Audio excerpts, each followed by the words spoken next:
I am Mark, virtual teacher instructor at Egnatia Career College. Today we'll teach locating the building, site utilities, footings, and foundation walls. This is video number 3.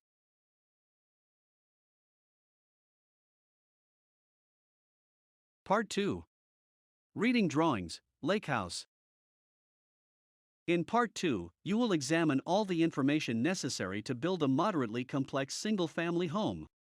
The sequence of the units in Part 2 follows the sequence of actual construction. In some cases, all the information necessary for a particular stage of construction can be found on one sheet of drawings. Other stages require cross-referencing among several drawings.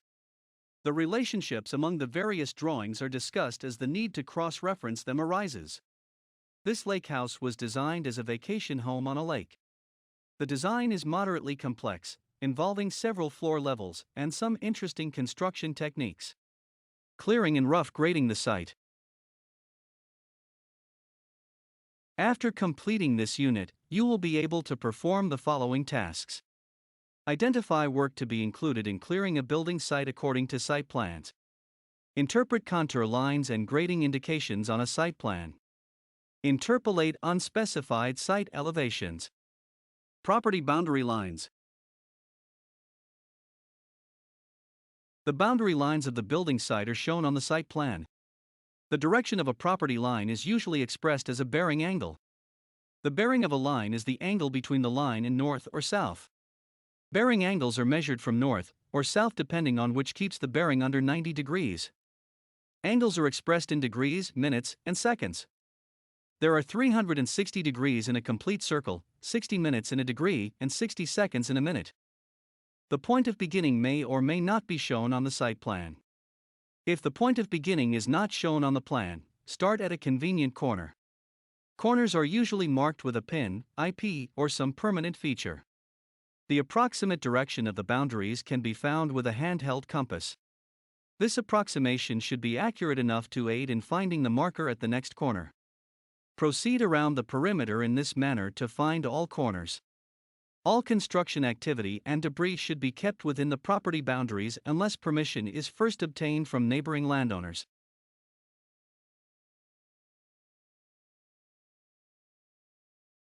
Clearing the site.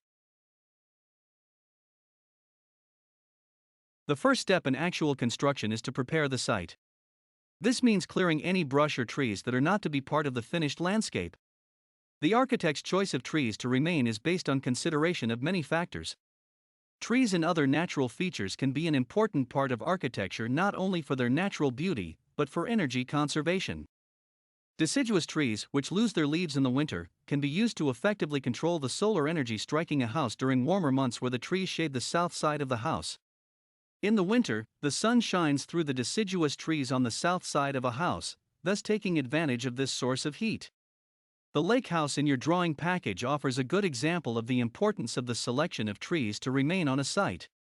This house gets a large part of its heat from its passive solar features, which are described more fully later.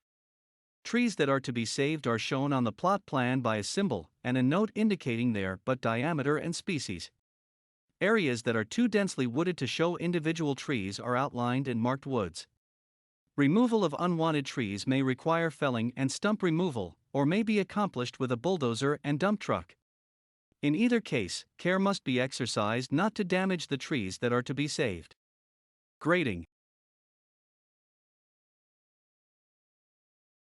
Grading refers to moving earth away from high areas and into low areas. Site grading is necessary to ensure that water drains away from the building properly and does not puddle or run into the building. In some cases, grading may be necessary for access to the site. For example, if the site has a steep grade, it may be necessary to provide a more gradual slope for a driveway. Grade is measured in vertical feet from sea level or from a fixed object such as a manhole cover. This vertical distance is called elevation. The term elevation to denote a vertical position should not be confused with elevation drawings that show the height of objects. The elevations of specific points are given as spot elevations. Spot elevations are used to establish points in a driveway, a walk, or the slope of a terrace. Spot elevations are often given for trees that are to be saved. The grade of a site is shown by topographic contour lines. These are lines following a particular elevation. The vertical difference between contour lines is the vertical contour interval. For plot plans, this is usually 1 or 2 feet. When the land slopes steeply, the contour lines are closely spaced. When the slope is gradual, the contour lines are more widely spaced. The builder must be concerned with not only the grade or contour of the existing site, but also that of the finished site. To show both contours, 2 sets of contour lines are included on the plot plan. Broken lines indicate natural grade, NG, and solid lines indicate finished grade, FG. When the natural grade elevation is higher than the finished grade elevation, earth must be removed. This is referred to as cut. When the natural grade is at a lower elevation than the finished grade, fill is required. To determine the amount of cut or fill required at a given point, find the difference between the natural grade and the finished grade. Interpolating elevations. Sometimes it is necessary to find an elevation that falls between 2 contour lines. This can be done by interpolation. Interpolation is a method of finding an unknown value by comparing it with known values. To interpolate the elevation of the tree at point A, follow the steps. Step 1. Scale the distance between the 2 adjacent contour lines, 12 feet. Step 2. Scale the distance from the unknown point to the nearest contour line, 4 feet. Step 3. Multiply the contour interval by the fraction of the distance between the contour lines to the unknown point. Step 4. If the nearest contour line is below the other one, add this to it. If the nearest contour line is above the other one, subtract this amount. Locating the building. After completing this unit, you will be able to perform the following tasks. Lay out building lines according to a site plan. Use the 6, 8, 10 or equal diagonals method to check the squareness of corners. Use a laser level to measure the depths of excavations. Laying out building lines. The position of the building is shown on the site plan. Dimensions show the distance from the street or lake to the building and from the side boundaries to the building. The location of one corner can easily be found by measuring with a long steel tape. The lot boundaries are represented by A, B, C, and D. Along boundary line A to C, measure the distance from the front edge of the property, usually a street. Mark this point with a stake, E. As you drive each stake, drive a nail in the top of the stake to accurately mark the location. Measure the same distance along the other side boundary, B to D, and mark that point with stake F. Stretch a string from stake E to stake F. The front of the building will fall on this string. The distance from the front boundary to the building line is called the front setback. Both the front and side setbacks are nearly always regulated by zoning ordinances. Next, measure the side setback, which is the distance from the side of the property to the side of the building at stake E to side of the building, line EG. Drive a stake where the side setback and front setback meet. This stake represents one front corner of the building, corner G. Find the other front corner by measuring the width of the building from the first corner, line G to H. Check the distance from the corners to the front boundary of the lot to make sure it agrees with the setback shown on the site plan. Now measure the depth of the building from the front corners to the rear of the building, corner I. Use a framing square to make corner G as square as possible. Check the corner for square using the 6, 8, 10 method. Measure 6 feet from the corner along line G to I to find point A. Measure 8 feet from the corner along line G to find point B. Line A to B should be exactly 10 feet. Adjust the angle of the side building line as necessary to make AB 10 feet. Drive a stake at corner I. Repeat the process to find the other rear corner J. Check to see that the rear building line, IJ, is the dimension shown on the plans. Make adjustments as necessary until all corners are square and all dimensions are correct. Now check the final layout. Ensure that rectangles have 90-degree corners by measuring the diagonals. When the diagonals are equal, the corners of the rectangle are square. The building lines can be saved, even after the corner stakes are removed for earthwork, by erecting batter boards. Batter boards are sturdy horizontal boards fastened between 2x4 stakes, at least 4 feet outside the building lines. The building lines are extended and marked on the batter boards. Excavating. Most buildings require some excavation, digging, to prepare the site for a foundation. The depth of the excavation is measured from a fixed benchmark. A benchmark can be any stationary object, such as a surveyed point on a street or very large boulder that cannot be moved. All elevations, vertical distances, are measured from this benchmark. Only in the case of a real coincidence would the benchmark be at the same elevation as the surface of the ground where the excavation is to be done. The actual depth of the excavation is the difference between the elevation at the surface of the ground and the elevation at the bottom of the excavation. Concrete footings. Concrete footings are placed in the bottom of the excavation to support the entire weight of the building. These footings are placed on unexcavated earth to reduce the chance of the soil compacting under them. This means that the excavation contractor must measure the depth of the excavation accurately. The footings may be stepped to accommodate a sloping site. This requires measuring the depth at each step of the footing. Information about the footing design is found on the foundation plan and building elevations.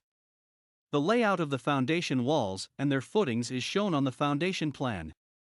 If the footing size is not indicated on the foundation plan, a consulting engineer will have to determine the size in accordance with the local building code and the conditions at the site. The depth of the foundation, including its footing, is shown on the elevations. To simplify calculating excavation depths, many architects indicate the elevations as key points along the footings. A section view through all or part of the building may show a typical depth, but it is wise to check all the elevations for steps in the footing. The footings may be shown on the elevation as a double or a single dotted line. In masonry foundations, steps in footings are usually in increments of 8 inches to conform to standard concrete block sizes. A laser level is often used to measure elevations and depths of excavations. Setting up a laser level is similar to setting up a builder's level. You should follow the manufacturer's instructions and obey the safety precautions provided for the use of the laser level. Use the following procedure to measure differences in elevation, such as the depth of an excavation. Step 1. Set the instrument up on a tripod and level it in a convenient location. Step 2. Hold the target rod on a known elevation, such as a benchmark or ground of known elevation. Note the reading on the target rod where the target registers the laser beam. Step 3. Take a similar reading with the target rod at the bottom of the excavation. Site utilities. After completing this unit, you will be able to perform the following tasks. Interpret symbols and notes used to describe site utilities. Explain the septic system indicated on a site plan. Determine the pitch of drain lines. In some cases, sewers may have to flow uphill. Uphill flow is accomplished by a grinder pump. A grinder pump grinds solids into small enough particles to be pumped and pumps the sewage at low pressure. Building sewer. Any plumbing that is to be concealed by concrete work must be installed without fixtures or roughed in before the concrete is placed. Because the plumbing contractor installs all plumbing inside the building lines, this phase of construction is discussed later with mechanical systems. The sewer, however, is usually installed after the building is erected to prevent damage due to machinery on the site during construction. The sewer, too, is generally considered a site utility, which is why it is discussed here. The workers who install the sewer must be able to determine the elevation at which it passes through the foundation and the pitch of the line outside the building. The sewer line may be shown on plans as a solid or broken line. Although it is usually labeled, this is not always true.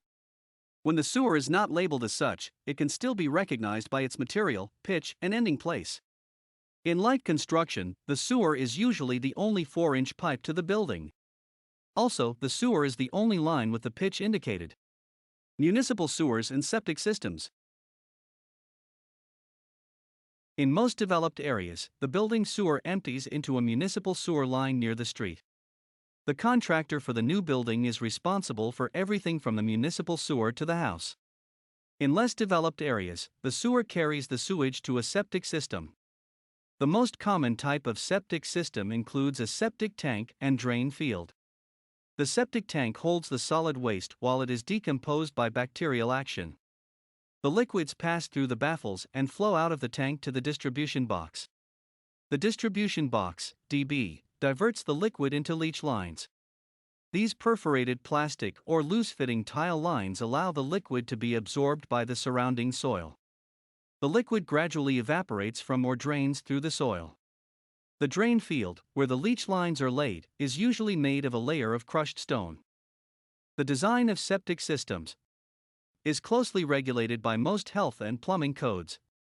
These local codes should be checked before designing or installing any septic system. The building code or health department code often requires a percolation test before the system can be approved. In a percolation test, holes are dug. Then a measured amount of water is poured into each hole. The amount of time required for the water to drain into the soil is an indication of how well the soil will accept water from the septic system.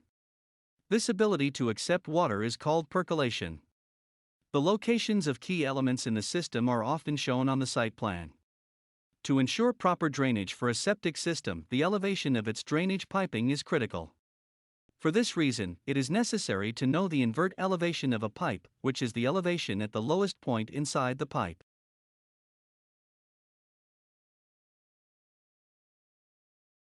Other piping.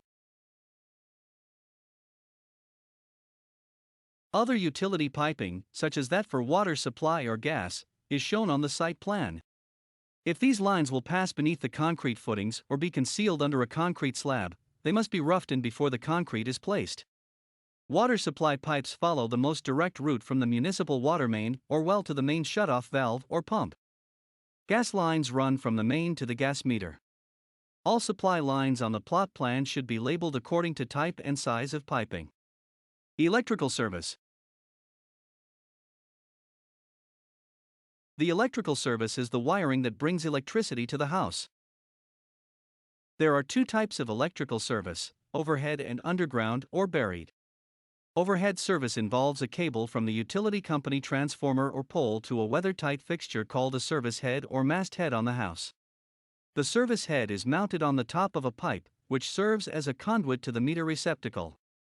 In an underground service, the cable is buried. Although electrical service is a site utility, it is not usually installed until the building is enclosed. The electrical service to residential and small commercial buildings is similar, as explained in this picture. This type of service has only one distribution point, the main electrical panel. Heavy commercial and industrial electrical services require multi-conductor feeders, and typically these are underground services from a utility transformer to a service entrance section in the designated electrical or utility room. Additional utility coordination will be required within the building. The placement of these underground electrical utility lines must be coordinated with the locations of other site and building utilities prior to starting installation. Footings. After completing this unit, you will be able to perform the following tasks. Find all information on a set of drawings pertaining to footing design. Interpret drawings for stepped footings used to accommodate changes in elevation. Discuss applicable building codes pertaining to footing design. All soil changes shape under force. When the tremendous weight of a building is placed on soil, the soil tends to compress under the foundation walls and allow the building to settle. To prevent settling, concrete footings are used to spread the weight of the building over more area. The footings distribute the weight of the building so that there is less force per square foot of area. The simplest type of footing used in residential construction is referred to as slab-on-grade. In this system, the main floor of the building is a single concrete slab, reinforced with steel to prevent cracking. The walls are erected on this slab so that it supports the weight of the building. Slab-on-grade foundations are common in warm climates. This type of construction is indicated on the floor plan by a note and on section views of the construction. If excavation is involved in the construction where a slab-on-grade is to be placed, it is very important to thoroughly compact all loose fill before placing the concrete. Tamping the fill prevents the soil from compacting under the concrete later, causing the concrete to settle or crack. A thickened slab, sometimes called a haunch, is used to further strengthen the slab where concentrated weight, such as a bearing wall, will be located. A haunch is an extra thick portion of the slab that is made by ditching the earth before the concrete is placed.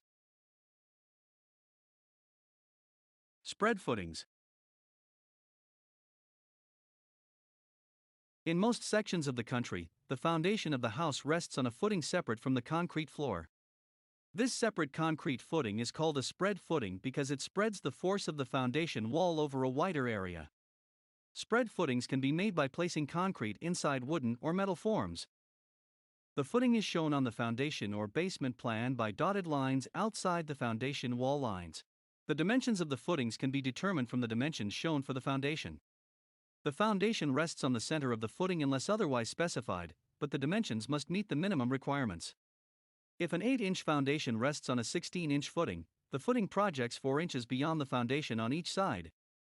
To lay out these footing lines, measure 4 inches from the building lines marked on the batter boards. Where footing lines cross to form a corner, suspend a plumb bob. Drive a stake under the plumb bob. Then, drive a nail in the stake to accurately mark the corner. When all corners are located in this manner, stretch a line between the nails to locate the inside of the footing forms. A complete set of construction drawings also includes sections that show the spread footing in greater detail. However, these drawings are often superseded by local building codes. Building codes for footings include such things as minimum permissible depth of footing, required strength of concrete for footings, the width of footings, and the use of keys or dowels made of reinforcing steel. Column pads. Where steel columns, masonry piers, and wooden posts are used in the construction, a special concrete pad is indicated on the foundation plan. As with other footings, building codes for the area should be consulted for the design of these pads. These pads, as with all other footings, should rest on unexcavated or well-compacted earth. Reinforcement. Footings, column pads, and other structural concrete frequently include steel reinforcement. Footing reinforcement is normally in the form of steel reinforcement bars, commonly called rebars. Reinforcement bars are designated by their diameters in eighths of an inch. Depth of footings. In many sections of North America, the moisture in the surface of the earth freezes in the winter. As this frost forms, it causes the earth to expand. The force of this expansion is so great that if the earth under the footing of a building is allowed to freeze, it either cracks the footing or moves the building. To eliminate this problem, the footing is always placed below the depth of any possible freezing. This depth is called the frost line. The local building department will have specific footing depth requirements for their area. Two methods are commonly used to indicate the elevation or depth of the bottom of the footings. The easiest to interpret is for spot elevations to be given at key points on the elevation drawings. Where elevations are given in this manner, the tops of the footing forms are leveled with a leveling instrument using a benchmark for reference. Another commonly used method is to dimension the bottom of the footing from a point of known elevation. This may be the finished floor or the top of the masonry foundation. These dimensions are given on the building elevations. Stepped footings. On sloping building sites, it is necessary to change the depth of the footings to accommodate the slope. This is done by stepping the footings. When concrete blocks are to be used for the foundation walls, these steps are normally in increments of 8 inches. This allows the concrete blocks to be laid so that the top of each footing step is even with a masonry course. Some buildings require several steps in the footing to accommodate steeply sloping sites. Steps in the footings are shown on the elevation drawings and on the foundation plan by a single line across the footing. This house has several steps in the footing. For example, see the east side of the garage. This is shown on the east elevation 2 to 3rd.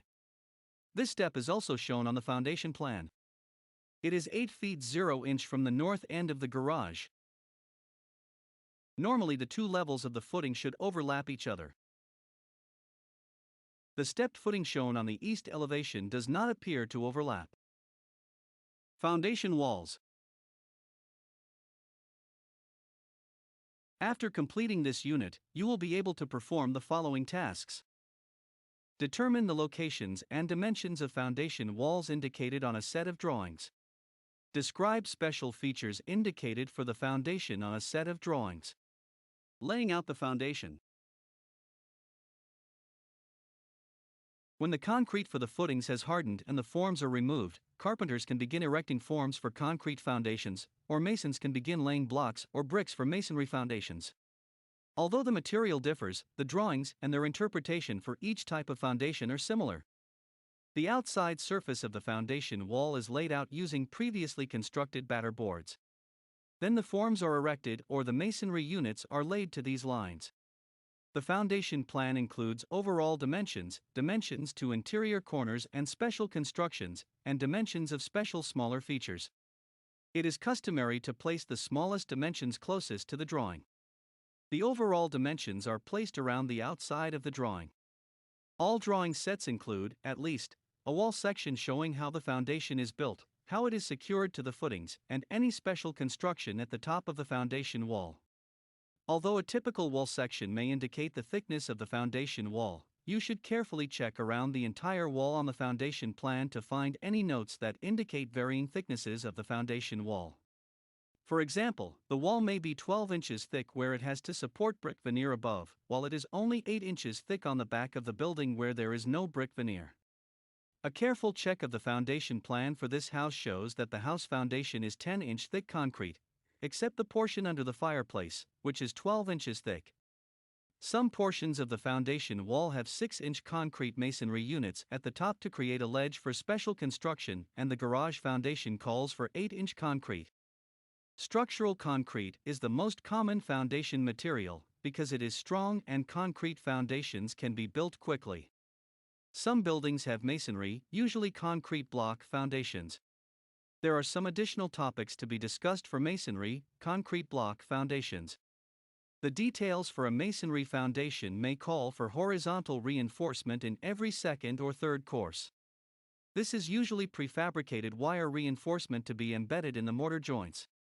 Prefabricated wire reinforcement is available in varying sizes for different sizes of concrete blocks. The height of the foundation wall is dimensioned on the building elevations. These are the same dimensions as of those used to determine the depth of the footings in the preceding unit. Just as the footing was stepped to accommodate a sloping building site, the top of the foundation wall may be stepped to accommodate varying floor levels in the superstructure, construction above the foundation, as shown in. The top of a foundation may be built with smaller concrete blocks to form a ledge upon which later brickwork will be built. It is also common practice to use one course of 4-inch solid block as the top course of a masonry foundation wall. In concrete foundations, anchor bolts are placed in the top of the foundation. These bolts are left protruding out of the top of the foundation so that the wood superstructure can be fastened in place later. Anchor bolts are not normally shown on the foundation plan, but a note on the wall section indicates their spacing. On masonry walls, anchor bolts can be placed in the hollow cores of the concrete blocks. They are held in place by filling the core with mortar grout. Grout is a Portland cement mixture that has high strength. In areas where there is a threat of extremely high winds or earthquakes, additional hold-down straps may be called for. These hold-downs are normally used only with concrete foundations. Special features. Many foundations include steel or wooden beams, which act as girders to support the floor framing over long spans. When the girder is steel, it is indicated by a single line with a note specifying the size and type of structural steel. A wood girder is usually indicated by 2 or more lines, and a note specifying the number of pieces of wood and their sizes in a built-up girder. If the top of the girder is to be flush with the top of the foundation beam, pockets must be provided in the foundation. Beam pockets are shown on the details and sections of the construction drawings. The locations of these beam pockets are dimensioned on the foundation plans. If windows are to be included in the foundation, the form carpenter or mason must provide openings of the proper size. The locations of windows should be dimensioned on the foundation plan. The sizes of the windows may be shown by a note or given on the window schedule. It is important, however, to get the masonry opening size from the window manufacturer before forming the opening in the foundation wall. The masonry opening is the size of the opening required in the foundation wall to accommodate the window. This size may be different from the nominal size given in a note on the foundation plan. The foundation may include pilasters for extra support. A pilaster is a thickened section of the foundation, which helps it resist the pressure exerted by the earth on the outside. The location and size of pilasters are shown on the foundation plan. Permanent wood foundation. Foundations are usually constructed of concrete or concrete block. However, a type of specially treated wood foundation is sometimes used. These permanent wood foundations do not use concrete footings. Instead, they are built on 2x8s or laid on gravel fill below the frost line. The foundation walls are framed with lumber that has been pressure treated to make it rot resistant and insect resistant. The framing is covered with a plywood skin, and the plywood is covered with polyethylene film for complete moisture proofing. All the nails in a wood foundation are stainless steel to prevent rusting. The IRC includes separate provisions to cover wood foundations.